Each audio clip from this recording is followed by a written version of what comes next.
Ladies and gentlemen, here we go with the Ferrari Aperta.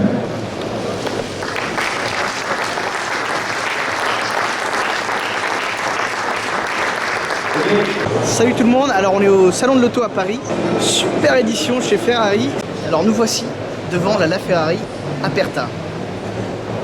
Alors c'est celle que tout le monde attend, la belle de Maranello, 200 exemplaires, plus 9 réservés à l'usine, qui vont faire lors de diverses manifestations, etc., etc. Ce que j'adore particulièrement, ce sont les petites décos rouges que vous pouvez voir ici, au niveau de la lame avant, notamment, également. Au niveau des bas de caisse, au niveau du capot moteur.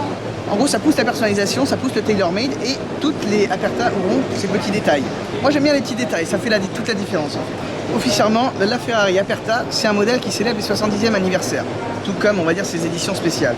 C'est pourquoi, d'ailleurs, elles ont toutes le fameux petit badge qui célèbre donc les 70 ans de Ferrari. Et elles ne me laissent pas insensible, clairement, elles ne me laissent pas insensible. Alors, comme souvent, je me sens comme chez moi en fait. L'habitacle est complètement similaire à celui de la Ferrari, tout simplement. Au niveau du volant, pas de surprise, il y a écrit Limited Edition, c'est-à-dire ça aurait pu être un petit mot sympa. Petit truc marrant, c'est que bon, là on est au salon, Et moi, ce que je vous donne, c'est rendez-vous en 2017. Et on se donne rendez-vous avec celle-là, mais sur route, en vrai. Alors du coup, pour célébrer les 70 ans de la marque, Ferrari a aussi lancé ce qu'ils vont faire des éditions spéciales basées sur 5 modèles. Il y en a quelques-uns exposés ici. Donc par exemple cette superbe F12 Berlinetta, bleu nuit. Alors c'est pas du Pozzi il me semble, hein, je veux pas dire de bêtises, ça m'a l'air un peu trop clair pour être du Pozzi. Avec bande horizontale sur le capot et plein de petits détails ici et là. Petit rond sur la porte. Et alors, cette livrée est inspirée de Sir Stirling Moss en fait, qui a piloté fut-il un temps une Ferrari 250 GTS WB, il me semble. Donc il y avait cette déco. Alors celle-ci, c'est la livrée Schumacher, avec des petites racing stripes sur le toit, qui d'ailleurs, c'est assez détail assez marrant, elle ne se prolonge ni derrière ni devant. Et alors, ce qui est très intéressant sur celle-là notamment, en fait c'est l'intérieur. Comme vous pouvez voir, elle a un intérieur jaune Alcantara. Ouais, les petites touches de jaune là sur le tableau de bord avec le carbone, les palettes au volant, c'est...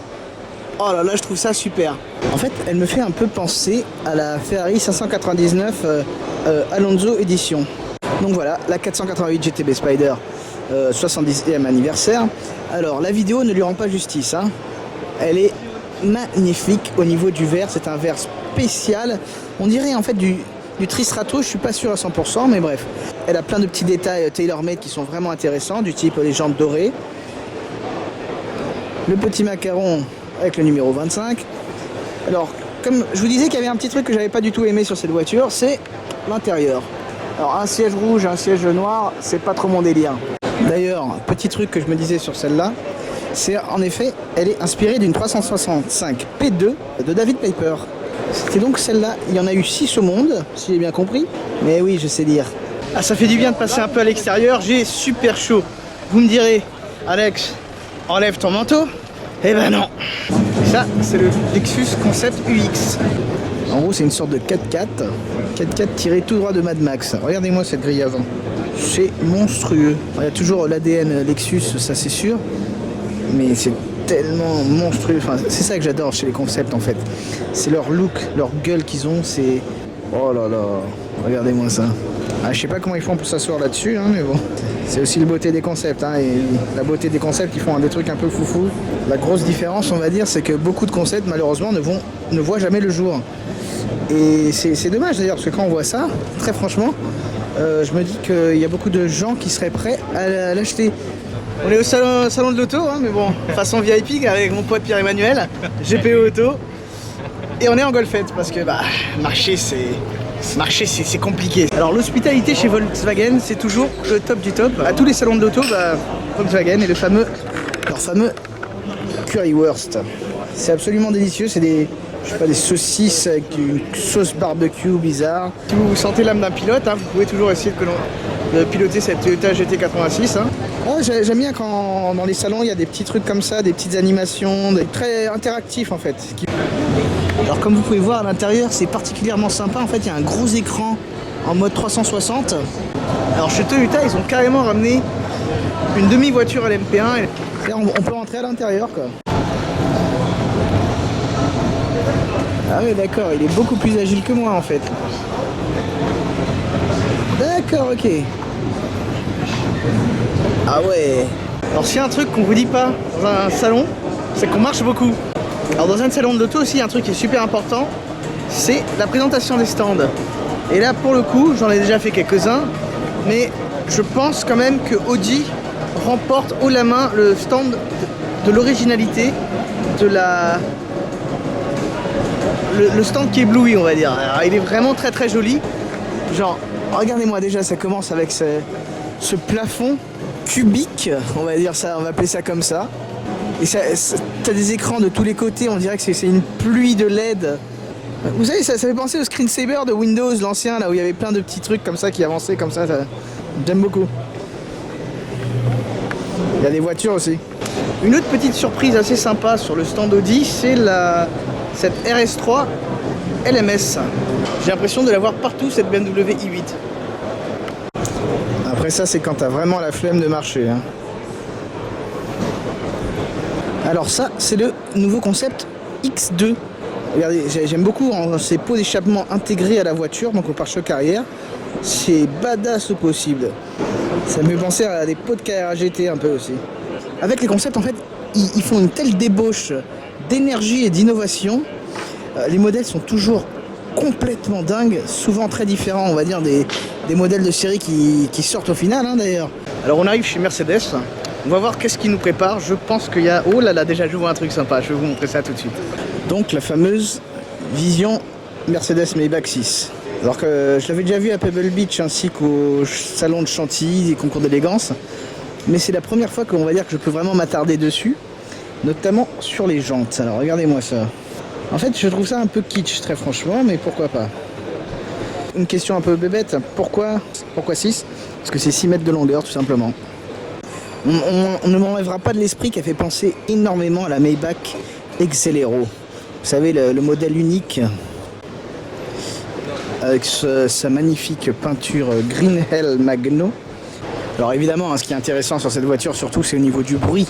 Elle est juste démentielle, pour l'avoir entendue à Goodwood.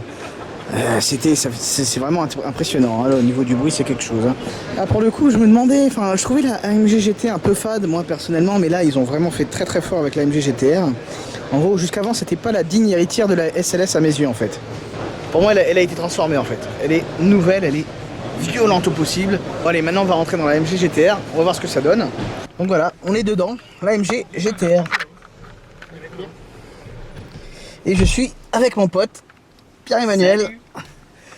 Mais déjà, je vois qu'il y a beaucoup de carbone. Ouais. Beaucoup de carbone. Petit détail que j'aime bien, je vais essayer de vous montrer ça. Bah, tu me diras, c'est pas compliqué. Les ceintures jaunes. Voilà, de la belle finition, tout simplement. Bon allez, on va pas squatter trop longtemps non plus. Parce qu'en plus, il fait super chaud là-dedans. Hein. Oui. C'est un truc de fou. C'est un four. C'est un four.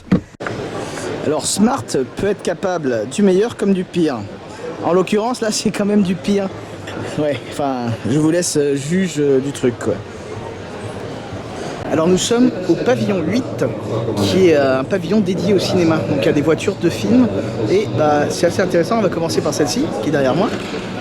L'Aston Martin DBS de Quantum of Solace. Alors comme vous pouvez voir, elle est complètement explosée. Et juste derrière, il y a la DB10 de Spectre, que j'avais déjà filmé à Paris. Et ça, c'est franchement marrant, c'est la Porsche 911 Carrera.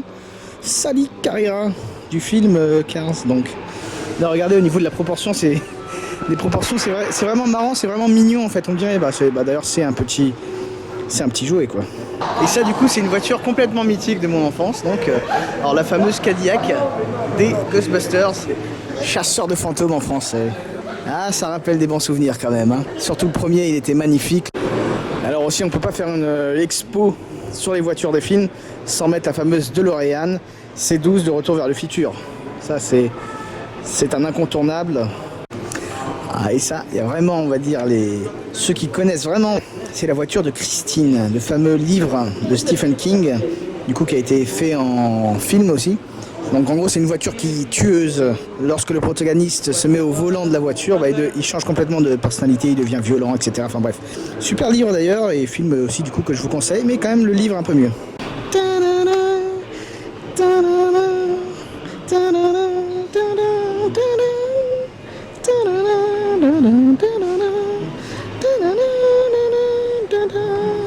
Tiens, coucou Bumblebee.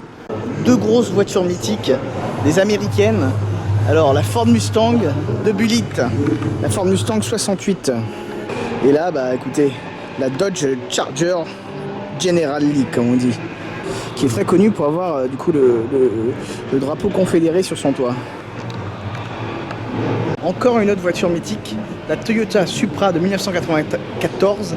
C'est donc celle qui est conduite par Paul Walker dans le film Fast and Furious. Tout le monde parle de Paul Walker, la carrière GT, blablabla.